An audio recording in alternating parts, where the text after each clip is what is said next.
आम्ही म्हणजे तुम्ही आम्ही सारे जना पोट आहे तोंड आहे जीभ आहे सोस आहे चमचमीत गाण्याचा ते आम्ही सारे खवय्ये आम्ही सारे खवय्ये सारे खवय्ये आम्ही सारे खवय्ये एकमेका शिकवित नवे काही बनवावे किती किती चोचले ते जिभेचे हे पुरवावे छान छान देशी विदेशी पदार्थ जाणून घ्यावे चुकता चुकता करता करता खावे अन खिलवावे आम्ही सारे खवय्ये आम्ही सारे खवय्ये सारे खवय्ये आम्ही सारे खवय्ये. नमस्कार, मी राणी गुणाजी आम्ही सारे खवय्येमध्ये तुमचं स्वागत करते. मला असं वाटतं की आपली जी महाराष्ट्रीयन खाद्यसंस्कृती आहे ना ती आपल्या मराठी भाषिकांपेक्षा अमराठी लोकांमध्ये जास्त प्रसिद्ध आहे. याचं एक कारण असं असावं की आपले सगळे पदार्थ फक्त रुचकर नसतात तर ते पौष्टिकसुद्धा असतात. आज आम्ही तुम्हाला आपले खास असे महाराष्ट्रीयन पारंपरिक पदार्थ शिकवणार आहोत. तर चला पटकन ते शिकून घेऊया. या आहेत आमच्या संतोषी जोशी काकू. तर यांनी झी मराठीला खूप छान पत्र पाठवलं होतं आणि त्याच्यामध्ये खूप छान छान अशा आपल्या महाराष्ट्रीयन पदार्थ लिहून पाठवले होते. तुम्हाला काय वाटलं की आपण महाराष्ट्रीयन पदार्थच पाठवा? आता दिवसेंदिवस महाराष्ट्रीयन पदार्थच राहिले नाही. सगळ्या मुलांना वेगळं वेगळंच सगळं आवडायला लागलेलं आहे. आपली संस्कृती काहीतरी टिकावी असं मला वाटलं. म्हणून म्हणलं आपले पदार्थ आपण दाखवले तर मग मुलांनाही ते कळतील, मग त्याच्यातून त्यांची आवडी निर्माण होईल. हा महत्वाचा ठेवा आहे आपला. खाद्य संस्कृती, महाराष्ट्रीयन खाद्य संस्कृती ही महत्वाचा ठेवा आहे जी आदल्या पिढीकडून पुढच्या पिढीकडे जायलाच हवी. तर आजचा ठेवा कुठचा आहे ते बघूया. चला, महाराष्ट्रीयन पारंपरिक पदार्थांमधले सगळ्यात पहिला पदार्थ कुठचा आहे ते बघूया. कुठचा आहे? मुगाच्या डाळीचं सूप. हा बरं, साहित्य पण सांगा काय काय आहे. मुगाची हिरव्या सालीची डाळ, त्यानंतर गाजर आहे, कोबी आहे, कोथिंबीर, आलं, मीठ, लिंबू आणि चाट मसाला आणि ओली मिरची. ठीक आहे. आणि पाणी आपल्याला? पाणी, हो पाणी तर पाहिजे. काय करणार आपण सगळ्यात आधी? काय करणार? प्रथम मुगाची डाळ आहे ना ती शिजायला घालणार. त्याच्यामध्ये 1 वाटीला 4 वाट्या म्हणजे चौपट पाणी घेणार आणि त्याच्यामध्ये मिरची आणि आलं असं उकळायला घालणार म्हणजे शिजायला घालणार. शिजायला घालायचं. हो गॅस लावूया. हो. तर ही डाळ घालायची.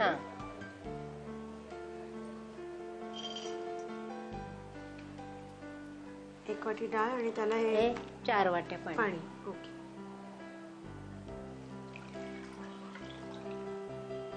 अतिशय पौष्टिक असं हे सूप होईल ना? हो. मुगाच्या डाळीचं पचायलाही हलका आणि प्रोटीन जास्त आहेत. आजारी माणूस किंवा छोटी मुलं या सगळ्यांना हे पौष्टिक म्हणूनच वापरलं जातं. आजारी माणसाची ताकद भरून येते. लहान मुलांना आता झाकण ठेवायचं नाही. आता मग मिरची घालते. हा ठीक आहे.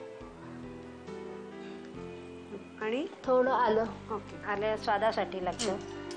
सूप मध्ये आलं असेल तर त्याला जो काय मस्त असा खमंग आणि शारीरिक दृष्ट्या पण आल्याचं जास्ती साधारणतः 10 मिनिटं. हो 10 मिनिटं शिजायला चांगलं, कारण ते एकजीव होईपर्यंत शिजायला पाहिजे ना आपल्याला. ओके. 10 मिनिटं आम्ही आता हे शिजवून घेतो. आता झालं असेल ना? आता ही डाळ शिजलेली आहे. थोडं बारीक. हो थोडं बारीक. आता याच्यामध्ये आपण गाजर आणि हे टाकूया. बारीक मस्त असं चिरून घेतलंय गाजर, त्यामुळे ते पटकन शिजेल. कोबी,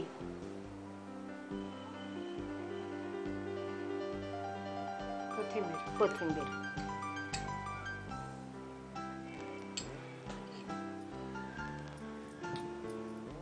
चवीसाठी म्हणजे मीठ आपल्याला पाहिजे ते आपण ह्याच्यात घ्यायचं.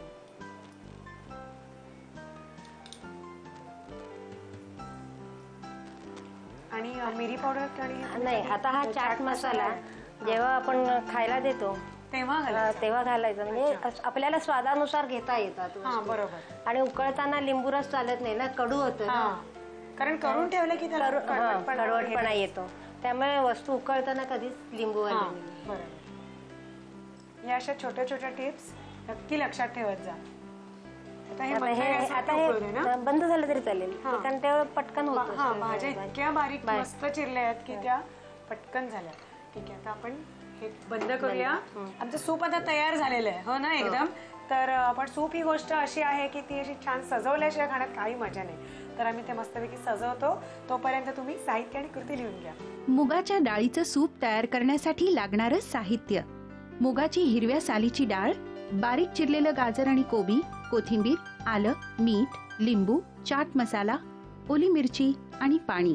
कृती: प्रथम मुगाच्या डाळीत चौपट पाणी घालून त्यात मिरची, थोडं आलं घालून 10 मिनिटं ते मिश्रण गॅसवर शिजवत ठेवावं. डाळ शिजल्यावर बारीक चिरलेलं गाजर, कोबी आणि कोथिंबीर घालावी. चवीपुरतं मीठ घालून हे सूप उकळून घ्यावं. आता हे सूप बसून प्यायचंय गरमागरम. तर थोडीशी विश्रांती घेऊया. आरामात बसून असं छान पैकी. आणि किती सुंदर सजवलेत तुम्ही. ही छान कडुनिंबाची पाने हो ना, आणि गाजराचं किस. एवढं सुंदर सर्व करून दिल्यानंतर सूप सारखी गोष्ट सुद्धा मुलं सुद्धा अगदी आनंदाने हे करतील ना, पितील. येस. तर असंच मला आनंदाने सूप प्यायचंय. छोटासा ब्रेक नंतर सगळ्या खवय्यांचं परत एकदा स्वागत. आपण आता पौष्टिक सूप शिकलो आणि त्याच्यानंतर आपण शिकतोय वालाचे उकडीचे मुटके. ओके. मुठीच्या आकाराचे म्हणून मुटके. हा बरोबर. हे खास महाराष्ट्रीयन डिश आहे ना. Okay okay. साहित्य बघूया काय काय. हे काय आहे? तांदळाची उकड आहे ती. अच्छा. ओके. आणि वाल आहेत, त्याच्यात थोडं जिरं घालून ते उकडलेले. आणि हळद, मिरची, जिरं, ओला नारळ, कोथिंबीर, मीठ, लाल तिखट, थोडी साखर आणि तेल, पाणी. काय करायचं आधी? प्रथम उकड तयार करून घेतलेले ते आपण आता या भांड्यात काढूया. आणि ह्याच्यात मीठ घातलंय तुम्ही आधी? मीठ घालून ह्याच्यामध्ये मीठ घातलेलं आहे, ते उकडून तसे ठेवलेले. अच्छा ठीक आहे. फक्त जिरं घालून असं उकळ. काय करायचं पहिलं आपण उकड घेऊया का? हो चालेल.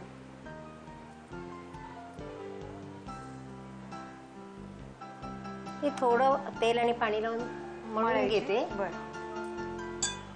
अंदाज आपल्याला घ्यायला लागेल मळताना. म्हणजे थोडी मऊ झाली की मग ते वाल घातल्यावर ते साप मोडत नाहीत ना. पाणी पण हवंय. हो, पाणी थोडस.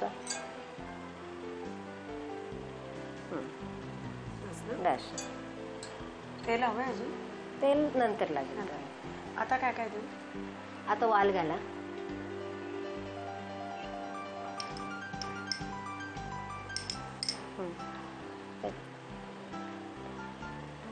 नारळ, ओला नारळ. हो ओला नारळ,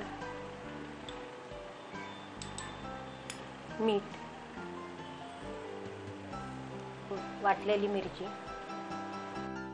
हळद थोडीशी, थोडी म्हणजे रंगाला, कोथिंबीर आणि थोडी साखर. चवीपुरती साखर घालायची. थोडीशी. तिखटाला जसं आपण थोडस गोड घालतो तसं. कोथिंबीर घाला. हे लाल तिखट वगैरे कसं, ज्याला खूप तिखट हवं असेल किंवा तर मग ते लाल तिखट घालायचं.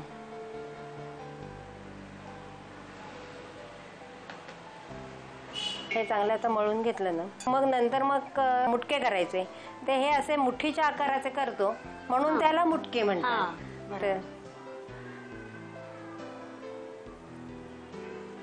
हे आपल्याला न्याहारी म्हणून किंवा दुपारचं खाणं, दुपारचं खाणं होतं. उत्तम आहे ना. किंवा श्रावण महिन्यामध्ये आपल्याला नागपंचमी येते, मग आपल्याला चिरायचं हे करायचं, काही तळायचं वगैरे नसतं. हे उकडलेलं केलं की मधल्या वेळेस वगैरे खाण्याचं होऊन जातं. मस्त.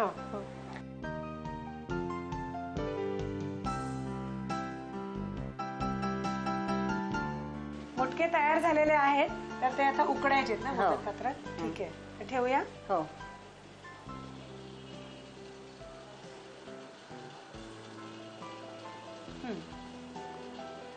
साधारणतः आपण मोदक उकडतो तेवढं. मोदक उकडतो तेवढंच. 8-10 मिनिटं. हो, 1-10 मिनिटं लागतात. आणि त्याच्यात थोडंसं पाणी मोदक कसे आपण बनवल्यानंतर असे पाण्यामध्ये हे करतो, बुडवतो आणि मग ठेवतो हो. वाफवायला, म्हणजे ते कोरडे पडत नाहीत आणि crack होत नाही. हो हो. आता हे 10 मिनिटं आम्ही शिजवतो. असे आमचे तिखट मिठाचे मोदक आहेत. तर हे मुटके शिजतायत चांगले, तोपर्यंत तुम्ही साहित्य आणि कृती लिहा. वालाचे मुटके तयार करण्यासाठी लागणारं साहित्य: तांदळाची उकड, उकडलेले वाल, हळद, वाटलेली मिरची, जिरं पावडर, ओला नारळ, कोथिंबीर, मीठ, लाल तिखट, साखर, तेल आणि पाणी. कृती: प्रथम तांदळाच्या उकडीमध्ये थोडं तेल आणि पाणी घालून ती मळून घ्यावी. मग त्यात उकडलेले वाल, ओला नारळ, मीठ, वाटलेली मिरची, हळद, कोथिंबीर आणि चवीपुरती साखर घालून ते मिश्रण मळून एकजीव करावं. मळलेल्या मिश्रणाचे मुटके करावे आणि मोदक पात्रात ते मुटके 8 ते 10 मिनिटं उकडावेत. गरमागरम आमचे हे मुटके तयार झालेले आहेत. आणि त्याच्यानंतर कुठला आहे तिसरा? पानगा. हा, कोबीचा पानगा. कोबीचा पानगा. तर एक ब्रेक घेऊया आणि मग शिकूया. ब्रेक नंतर आता आपण शिकतोय कोबीचा पानगा. ओके. तर साहित्य बघूया काय काय लागणार आहे आपल्याला. काय काय घेतोय? हे काय आहे? ते भाजणी आहे ती. अच्छा. कोबी, अर्थातच.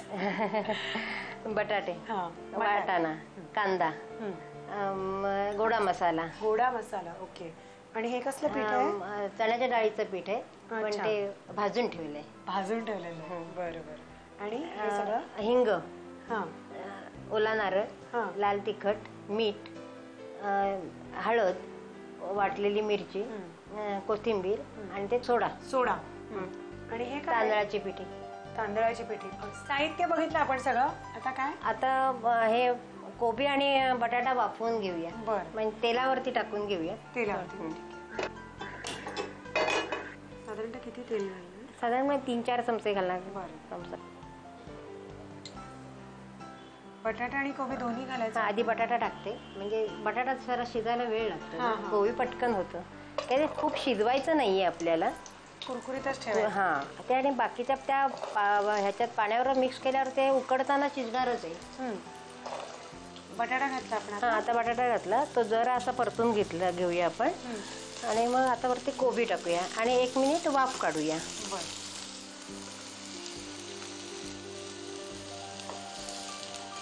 आणि कांदा वगैरे आपण कांदा आता हे जरा वाफ आली ना, मग कांदा. ते कांदा हे हळद वगैरे हा, हे ते मिक्स करताना मग ते सगळं घालायचं.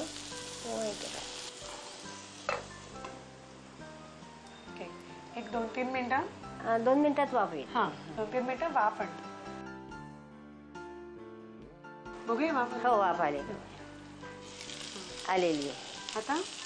आता थोडी हळद घालते त्याच्यामध्ये, म्हणजे रंग येईल. घालू का अजून? बघते. हा, बस.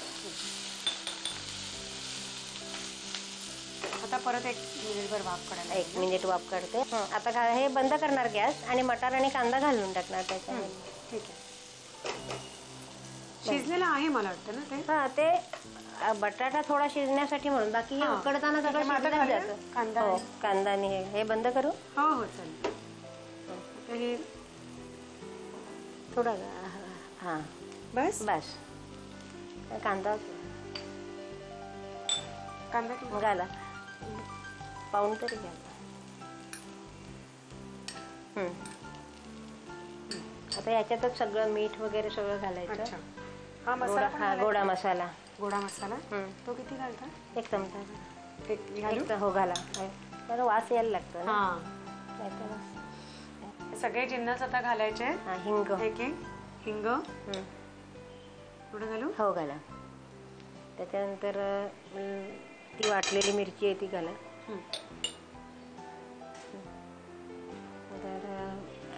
नारळ घाला, लाल तिखट घाला. नारळ लागेल तेवढा घालायला सगळं म्हणजे. हो हो. अच्छा.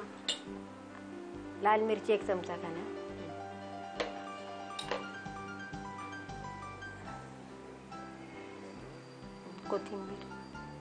कोथिंबीर सगळी घाला.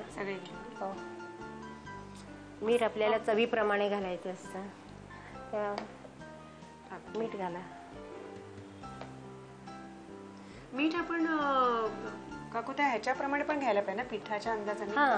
कारण त्यामुळे हो पिठं पण यायची आहेत ना ह्याच्यात अजून पिठं यायचे आणि पिठामध्ये काही नाही, फक्त ती भाजून ठेवली आहे. त्यामुळे त्या अंदाजाने घालायला लागतं. किती पिठं घालतोय आपण काय त्याप्रमाणे घ्यायला लागेल. तर हे सगळं घातलं झालं. आता सोडा पिठं मला घाल. नंतर घालायचं हो अगदी सगळं भिजवून झाल्यानंतर करायला घालायच्या वेळेला तेव्हा सोडा घालायचा. ठीक आहे. आता आता थोडस मला वाटतं गार झालंय का बघते. आणि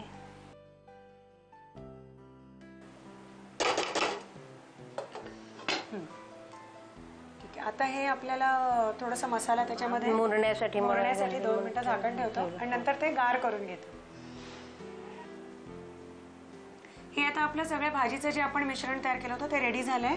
आता त्याच्यात पिठं घालायचं. त्याच्यात पिठं घालायचं. हे भाजलेलं डाळीचं पीठ आणि हे भाजलेलं तांदळाचं पीठ आणि ही भाजणी आहे. ओके घाला. किती किती घालायचं ते.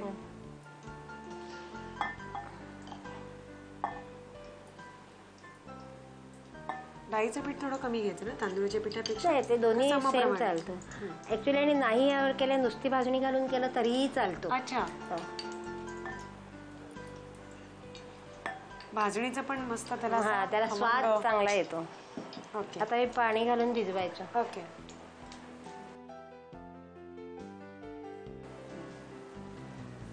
आता पूर्ण कितपत तुम्ही त्या भिजवणार म्हणजे सैलसर का सैलसर भिजवणार. सैलसर भिजवणार कारण ते बेक व्हावं लागतं ना. अच्छा. तेल आपण थोडस पॅनला लावून ते गरम करत ठेवलंय. आता ह्याच्यामध्ये आपल्याला आता थोडासा सोडा घालूया म्हणजे हलकेपणासाठी. आणि छान असं फुगेल. फुगवले. एक चिमूटभर ना. हो चिमूटभर सोडा घालूया. आता हे फ्राय पॅन मध्ये लावायचं. जस्ट असं थापायचं ना. ठीक आहे.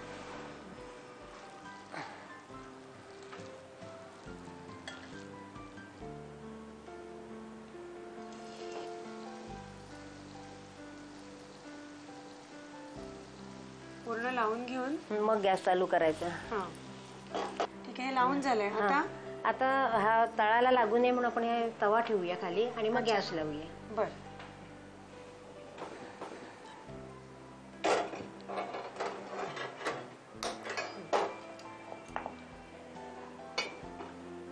आता हे साधारणतः 40 ते 25 मिनिटं लागतात. गॅसवर स्लोवर ठेवतो म्हणून. पण हा ओव्हन किंवा मायक्रोवेव्ह मध्ये असा केला तरी चालतो. बरोबर. नाही हो त्याच्यामध्ये पण तसाच वेळ लागतो. 40-45 मिनिटं. अगदी 200 फॅरेनहाइट वर आपण ठेवलं तर 40 मिनिटं लागतात. अच्छा. ठीक आहे. तर हा आता आपला केक तयार होतोय ना. म्हणजे तिखट केक. कोबीचा केक. तर आम्हाला थोडासा वेळ द्या. तोपर्यंत तुम्ही साहित्य आणि कृती लिहून घ्या.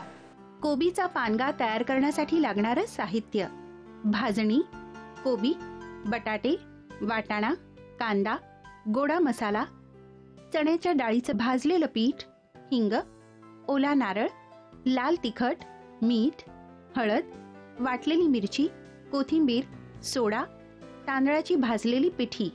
कृती: प्रथम पॅनमध्ये 3 ते 4 चमचे तेल घालून त्यात चिरलेले बटाटे हलकेच परतावेत. मग त्यात कोबी घालावी. हलकीशी वाफ आल्यावर त्यात थोडी हळद घालावी.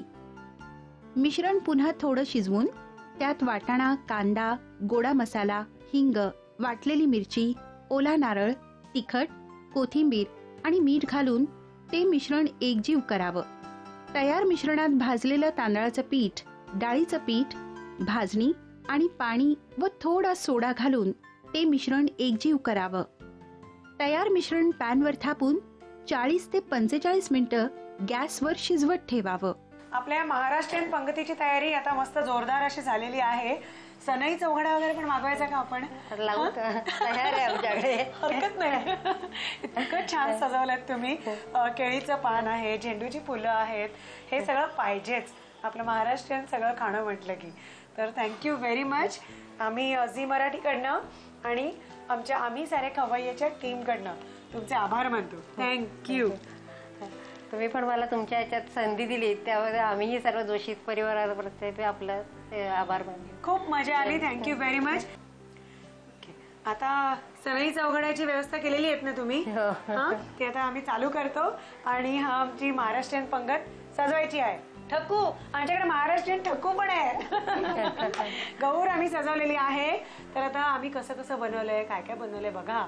हा, सगळ्यांनी या, सगळ्यांनी या, सगळ्यांनी या. येस, हिचं उष्टावण करायचंय का? चालेल ना? कशाने करायचं बरं? कशाने करायचं बरं? ह्याच्या कणानेच करायला पाहिजे. चला, झी मराठी तर्फे आमच्या गौरीचं उष्टावण. मानसी. ओके, उष्टावण उष्टावण उष्टावण. माम माम ओके, तर हिचं उष्टावण आता आम्ही सेलिब्रेट करतोय. तर हा एपिसोड कसा काय झालाय आम्हाला तुम्ही नक्की कळवा आणि परत भेटतोय आपण उद्या. तोपर्यंत बाय. नव्या नव्या चवी ढवी विचल्या ह्या तुम्हासाठी. हवे हवेचे पंगत किस्से तुम्हाला आवडावे. खाणाऱ्याने खात रहावे, खावे अन खिलवावे. आम्ही सारे